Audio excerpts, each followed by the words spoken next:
তুমি কি কখনো এমন ভেবেছো যে আমি এত কষ্ট করে পড়াশোনা করছি তবুও কিছুই মনে থাকছে না? একটা বিষয় পড়লে কিছুক্ষণ পরেই মাথা থেকে হারিয়ে যায়। পরীক্ষার সময় মনে হয়, ইস, এইটা তুমি বাড়িতে পড়ে আসছিলাম, কিন্তু এখন কিছুতেই মনে পড়ছে না। এই অভিজ্ঞতা আমাদের অনেকের, কিন্তু তার মানে এই নয় যে তুমি দুর্বল বা তোমার স্মরণ শক্তি খারাপ। বরং তুমি এমন সেই সহজ কৌশলগুলো জানো না, যেগুলো ব্যবহার করলে পড়া হয়ে যাবে অনেক বেশি সহজ এবং দীর্ঘস্থায়ী। একটি কথা মনে রাখবে, স্মার্ট পড়াশোনা মানে বেশি সময় নয়, বরং সঠিক পদ্ধতিতে কম সময়ে শেখা। তাই আজকের এই ভিডিওতে তুমি জানতে চলেছো সেই বাস্তবসম্মত ও পরীক্ষিত কিছু কৌশল, যেগুলো শুধু পড়া মনে রাখতে সাহায্য করবে না, বরং তোমার আত্মবিশ্বাসও দ্বিগুণ বাড়িয়ে তুলবে।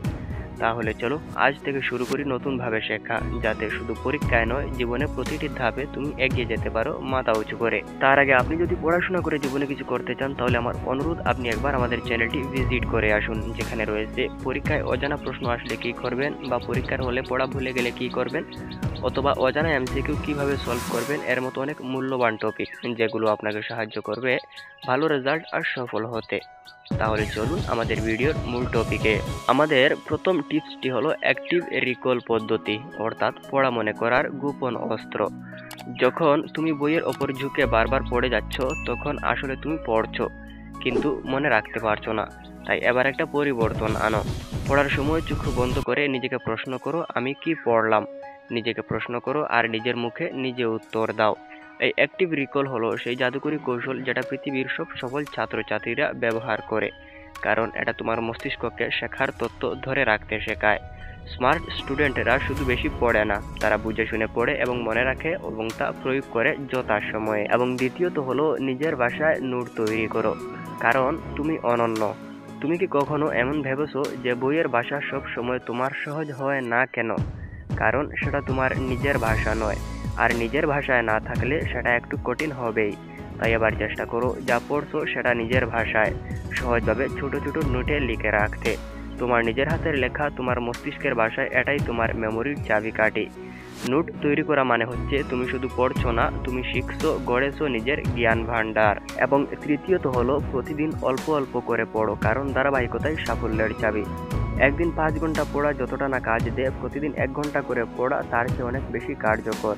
তুমি হয়তো শুনেছ, বড় পাহাড়ও এক একটা পাথর দিয়ে গড়ে ওঠে। ঠিক তেমনি পড়া মনে রাখার রহস্য লুকিয়ে আছে স্পেসড রিপিটেশন এ, অর্থাৎ নিয়মিত রিভিশন করা। আজ যেটা পড়লে আগামীকাল আবার চোখ বোলাও, 3 দিন পরে আবার একবার মনে করো। এটাই মস্তিষ্কের প্রাকৃতিক পদ্ধতি। এটা ধরে রাখে, সংরক্ষণ করে, ঠিক পরীক্ষার হলে গিয়ে তোমাকে মনে করিয়ে দেয়। এবং 4 নম্বর হলো, গল্প বানাও, কারণ মস্তিষ্ক গল্প ভালোবাসে। তুমি একটা কঠিন তথ্য মনে রাখতে পারছো না, তাহলে সেটা নিয়ে একটা মজার গল্প বানাও। একটা ছবি আঁকো, একটা চরিত্র দাও।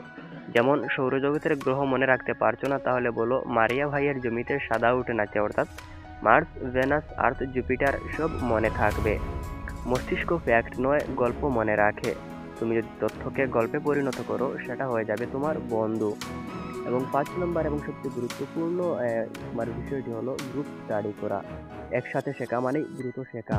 একলা একলা পড়তে পড়তে ক্লান্ত হয়ে যায় আপনি, তাহলে একবার চেষ্টা করো বন্ধুদের সঙ্গে মিলেই পড়তে। কিন্তু হ্যাঁ, শুধু আড্ডা নয়, কাজের আলোচনা হতে হবে। তোমরা একে অপরকে বোঝাও, প্রশ্ন করো, ভুল ধরো, দেখবে কত সহজ কঠিন বিষয়গুলো মাথায় ঢুকে যাচ্ছে। সকল ছাত্ররা জানে একা শেখা শক্তি দেয়, কিন্তু একসাথে শেখা যে গতি। আজ যে কৌশলগুলো শিখলে, সেগুলো শুধু পড়া মনে রাখার পদ্ধতি নয়, এগুলো হলো তোমার নিজের উপর আস্থা রাখার পথ, শেখার প্রতি ভালোবাসা বাড়ানোর উপায়। মনে রাখবে, সফলতা আসে ধাপে ধাপে। তুমি যদি প্রতিদিন একটু একটু করে কৌশলগুলো ব্যবহার করো, তাহলে শুধু পড়া নয়, জীবনের যে কোনো জ্ঞান তোমার মস্তিষ্কে অনেক সহজে ধরে রাখতে পারবে। যে কোনো বড় কিছু অর্জনের আগে ছোট ছোট অভ্যাস তৈরি করো, আর আজ থেকে সেটা শুরু হোক তোমার জীবনে। ভিডিওটি যদি ভালো লেগে থাকে, তাহলে একটা লাইক দাও, বন্ধুদের সঙ্গে শেয়ার করো, আর কমেন্টে লিখে জানাও কোন কৌশলটি তুমি আজ থেকেই ব্যবহার করতে চাও।